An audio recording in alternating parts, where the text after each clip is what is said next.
Finally मैंने big boss में तानिया मित्तल की बताई हुई बकलावा टेस्ट कर ही ली and it was awesome. Hey guys, I am Kajal, welcome back to my YouTube channel. So आज के वीडियो में हम लोग एक्सप्लोर करने वाले हैं ट्रेड फेयर 2025। वीडियो को लास्ट तक जरूर देखना और अगर अच्छी लगे तो लाइक करना और सब्सक्राइब करना और मेरे इंस्टाग्राम चैनल को फॉलो जरूर करना। तो मेट्रो पकड़ के हम लोग सीधा हुड्डा से पहुंच चुके हैं सुप्रीम कोर्ट और सुप्रीम कोर्ट में गेट नंबर 3 से एग्जिट करने के बाद हम लोग सीधा ट्रेड फेयर में एंट्री कर चुके हैं। एंट्री में वहाँ पे थोड़ी बहुत लाइन थी। मैं ट्यूसडे के दिन गई थी तो इतना रश नहीं था मॉर्निंग के टाइम पे, बट दोपहर होते होते काफी रश हो चुका था। इंटरनेशनल ट्रेड फेयर है और ये हर साल लगता है। काफी अलग अलग कंट्रीज से यहाँ पे इनवाइट किया जाता है। अपना अपना लोग एग्जीबिशन करते हैं, अपने प्रोडक्ट्स वगैरह का प्रमोशन करते हैं। मैं फर्स्ट टाइम गई थी तो मैं अपना एक्सपीरियंस आप लोगों के साथ शेयर करूँ। सो वहाँ पे इतने सारे हॉल्स है ना कि एक दिन में इतनी जगह कवर कर पाना बहुत मुश्किल है। मुझे किसी ने बताया था कि हॉल नंबर 1 से लेके 5 तक जरूर विजिट करना, तो मैं तो जो रास्ते में आते जा रहे थे मैं उनको छोड़ के मैं सीधा हॉल नंबर 1 की तरफ गई थी, क्योंकि वहाँ पे काफी अच्छे सारे स्टॉल्स वगैरह लगे हुए थे। ये सामने आप लोग देख रहे हो एशियन का शूज वगैरह का कलेक्शंस थे।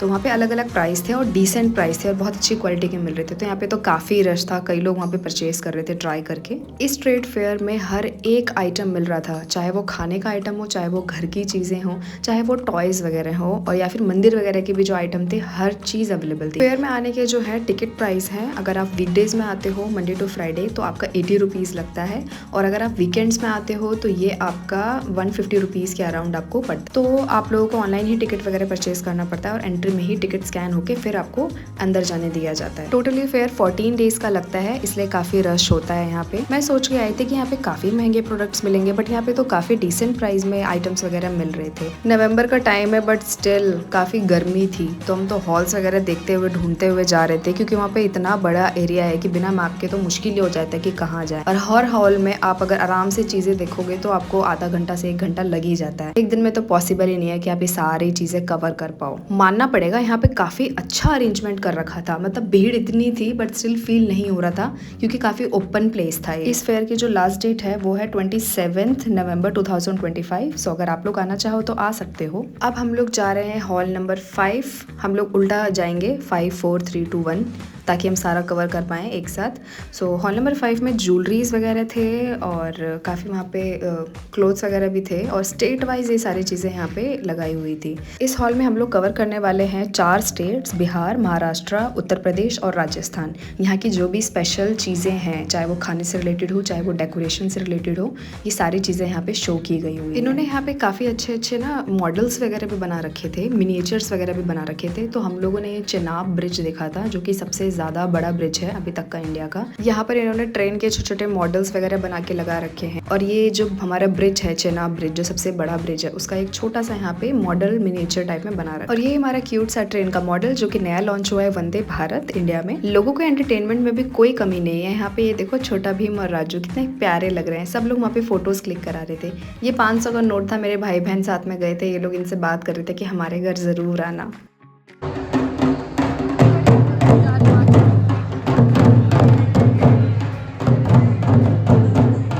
कॉस्ट्यूम से तो आप लोग पहचान ही गए होंगे कि हम लोग झारखंड में एंटर कर चुके हैं और यहाँ पे ये इन्होंने अपनी ट्रेडिशनल आउटफिट्स पहनी हुई हैं। यहाँ पर एक स्टॉल लगा हुआ था जहाँ पे रियल वॉर्म्स रखे हुए थे, जिससे ये लोग है ना वूल वगैरह निकालते हैं और सिल्क वगैरह निकाला जाता है। देन हम लोग आगे बढ़ते हैं महाराष्ट्र की तरफ। लेट्स हैव अ लुक कि यहाँ पे क्या क्या चीज़ें अवेलेबल हैं। कितनी बढ़िया मूर्ति बना रखी है, ये मुझे काफ़ी अच्छी लगे। यहाँ पे ना अचार वगैरह, पापड़ वगैरह का काफ़ी चीज़ें लगा रखी थी और आपको टेस्ट भी करा रहे थे। आप अपने टेस्ट के अकॉर्डिंग चीज़ें यहाँ से परचेज कर सकते हो। मैंने यहाँ पे ये जीरा वाटर टाइप में कुछ था, मैंने ये टेस्ट किया था, काफ़ी अच्छा था। मैंने एक बॉटल यहाँ से परचेज भी किया था। सो आप लोग भी जाओगे तो वहाँ पे काफ़ी चीज़ें आप लोगों को फ्री में ही इतना कुछ मिल जाएगा कि आप लोगों का तो वैसे ही पेट भर जाएगा। यहाँ पे मैंने पापड़ और मिर्ची का अचार टेस्ट किया था एंड इट वॉज ऑसम। बहुत ही टेस्टी था, ये मज़ा आ गया था वहाँ पे। तो चलो अब हम आगे बढ़ते हैं राजस्थान की तरफ, जो ये पुतला देख के आप समझ ही गए होंगे। एंड देन ये राजस्थान का यहाँ पे पूरा थीम बना रखा था, काफ़ी अच्छा था। हम लोगों ने यहाँ पे फोटोज़ वगैरह भी क्लिक कराई थी। बहुत मेहनत कर रखी है एक्चुअल में अगर देखा जाए तो। मेरे भाई वगैरह कुछ मस्ती करते रहते हैं यहाँ पे। अब हम घूमेंगे ब्यूटीफुल स्टेट राजस्थान। इन्होंने ये हवा महल का डेमो बना रखा था, बहुत सुंदर लग रहा था, बिल्कुल नजर नहीं हट रही थी उस पे से। काफ़ी क्राउड था यहाँ पे, लोग फोटोज़ वगैरह क्लिक करा रहे थे। यहाँ पर इन्होंने बालाजी की फोटो फ्रेम बना रखी थी, काफ़ी सुंदर लग रहा था। बाकी वहाँ पे डेकोरेशंस वगैरह जो थे काफ़ी अच्छे थे। उन्होंने अपने मारवाड़ी स्टाइल में बहुत सारी मूर्तियाँ बना रखी थी, तो हमने पूरा आराम से घूमा था। मुझे तो इंडिया के सारे स्टेट्स के डेकोरेशन अच्छे लग रहे थे, क्योंकि उन्होंने काफ़ी क्रिएटिव तरीके से अपनी अपनी स्पेशलिटी दिखा रखी थी। कुछ लोगों ने मूर्तियाँ बना रखी थी, कुछ लोगों ने वहाँ पे जो स्पेशल प्लेसेस होते हैं, ब्रिज होते हैं, वो सारी चीज़ें वहाँ पर डेमो में और मिनिएचर्स में वहाँ पे दिखा रखा था। यहाँ पर उन्होंने राजस्थान में जो मेन प्लेसेस हैं उसका नाम मेंशन करके रखा हुआ था और छोटे छोटे नीचे आप देख सकते हो मॉडल्स भी बना रखे। चलो अब थोड़ा फॉरेन कंट्री पे घूम ले। तो सबसे पहले हम जाएंगे दुबई। सो दुबई में ना काफ़ी खाने पीने के आइटम्स थे और बकलावा, जो कि हर इंडिया में नाम गूंज रहा है बिग बॉस की वजह से। बकलावा ट्राई करने के बाद मैं पहुंची एयरपोर्ट का। उन्होंने एक छोटा सा सेटअप बना रखा था, ये रनवे था जहाँ पे हम लोग चल के जा रहे थे। जैसे जैसे दोपहर हो रही थी ना वैसे वैसे काफ़ी भीड़ बढ़ती जा रही थी, तो हम लोग तो बस जल्दी जल्दी सारी चीज़ें कवर कर रहे थे। यहाँ कुछ हैंगिंग और डेकोरेशन के आइटम्स थे जो आप कैफ़े में, घर पे और बहुत मेहनत से, बहुत बारीकी से क्रिएटिव चीज़ें बना रखी थी। बहुत सुंदर सुंदर आइटम्स थे। सबसे ज़्यादा भीड़ यहीं पे थी, लोग बहुत सारा आइटम्स खरीद रहे थे। यहाँ पर जो स्टॉल्स लगे थे वो इंडिया के ज़्यादा थे, बाहर के कंट्रीज़ के तो शायद 7 से 8 ही आए होंगे, उससे ज़्यादा थे नहीं यहाँ पे। इतना घूमने के बाद तो मेरे पैर में बिल्कुल भी जान नहीं बची थी, लेकिन फिर भी बहुत सारे हॉल्स पेंडिंग थे। तो थोड़ा सा ब्रेक लेने के बाद हम लोग ऊपर वाले फ्लोर पे गए थे जहाँ पे नॉर्थ ईस्ट का सारा था, असम वगैरह, नागालैंड वगैरह, ये सारी चीज़ें थी। वहाँ पे काफ़ी ना अलग अलग तरीके के खाने के आइटम्स मिल रहे थे जो कि हमने देखे नहीं थे, तो ये नई चीज़ थी। यहाँ पर इन्होंने कुछ कुछ कपड़े वगैरह के स्टॉल्स लगा रखे जो वहाँ की स्पेशलिटी है। कुछ वहाँ पे उन्होंने लकड़ी के और बांस के बहुत सारे जो प्रोडक्ट्स वगैरह बनाए हुए थे उसका एग्जीबिशन लगाया हुआ था। देखने के लिए अगर आप यहाँ पे जाओ तो बहुत नई नई चीज़ें मिलेंगी। अब आते हैं हम लोग हमारे फेवरेट स्टेट की तरफ, दिल्ली।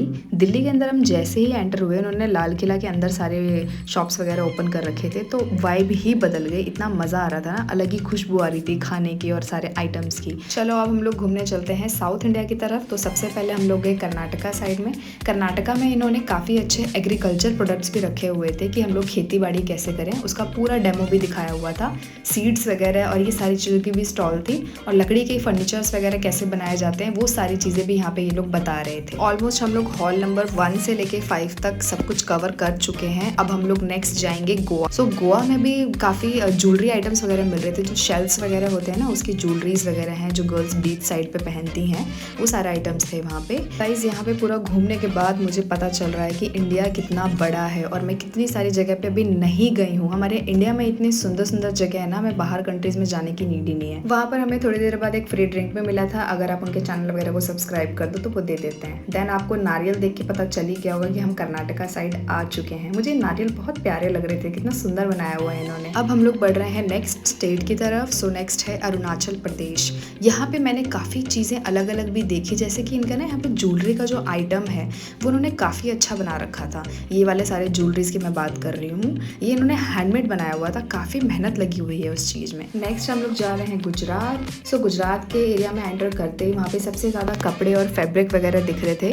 मेनली आप लोगों को पता ही होगा गुजरात में काफ़ी अच्छे अच्छे और चीप रेट में कपड़े मिल जाते हैं। नेक्स्ट हम लोग गए थे आंध्र प्रदेश। आंध्र प्रदेश में मुझे इतना कुछ समझ आया नहीं, वही सेम सी चीज़ें थी, तो वहाँ कुछ अलग सा कुछ क्रिएटिव नहीं दिखा। हाँ, वहाँ पे टॉयज़ वगैरह और ये सारी चीज़ें काफ़ी दिख रही थी जो उन्होंने वुडन बना रखी। अब चलते हैं हम लोग उड़ीसा की तरफ। सबसे प्यारा मुझे उड़ीसा का सेटअप लगा था। उन्होंने इतना मेहनत करके इतना सुंदर सा थीम बनाया हुआ था। पूरा जगन्नाथपुरी मंदिर का उन्होंने गेट और पूरा स्ट्रक्चर बनाया हुआ था, और उन्होंने अंदर में जगन्नाथपुरी में जो मूर्तियाँ हैं कृष्ण जी की, वो सारी मूर्तियाँ एज इट इज़ बनाई हुई थी। बहुत सुंदर लग रहा था वहाँ पे। अब हम लोग आ चुके हैं हरियाणा और पंजाब की तरफ। यहाँ पे हम लोगों ने चाप खाया था। सो हरियाणा और पंजाब वाले सेगमेंट में ज़्यादातर खाने के आइटम्स थे, और पूरा हरियाणा और पंजाब में जो कल्चर है वो सब कुछ यहाँ पे दिखाया हुआ था। देन हम वहाँ पे सामने ही एक सेटअप और बना हुआ था मध्य प्रदेश का, तो मध्य प्रदेश ने भी हमने पूरा कवर कर लिया था। यहाँ पे पॉट मेकिंग एक्टिविटी भी चल रही थी, छोटे छोटे बच्चे वहाँ पे बना रहे थे, उसके प्राइसेस वगैरह हैं अलग अलग। सो ऑलमोस्ट सारे चीज़ें हम लोगों ने कवर कर लिया है। थोड़े बहुत और डेकोरेशन के आइटम्स वगैरह देखे, मुझे काफ़ी चीपेस्ट रेट में यहाँ पे अच्छे अच्छे अलग अलग डिज़ाइन के आइटम्स मिले। देन हम लोग नीचे वाले फ्लोर पे जाने लगे, तो ये फूड कोर्ट देखते ही हम लोगों को काफ़ी भूख लगने लगी। फिर हमने सोचा कि चलो यार पहले थोड़ा सा खाना वाना ही खा लें, उसके बाद बाकी जगह घूमेंगे, क्योंकि ऑलरेडी सुबह से चलते चलते 3 बज चुके। खाना वाना खाने के बाद हम लोग जा रहे थे आगे की तरफ, तो देखा वहाँ पे सिंगिंग का शो चल रहा था, तो काफ़ी भीड़ थी, तो थोड़ा बहुत हम लोगों ने वहाँ एंजॉय किया। उसके बाद हमारे आगे के हॉल्स में घूमने की हिम्मत नहीं थी, 1-2 हॉल कवर किया, देन हम लोग निकलने लग गए घर के लिए। आज की वीडियो के लिए इतना ही, मैंने पूरा ऑलमोस्ट सब कुछ बता दिया है। मिलते हैं नेक्स्ट वीडियो में, बाय बाय।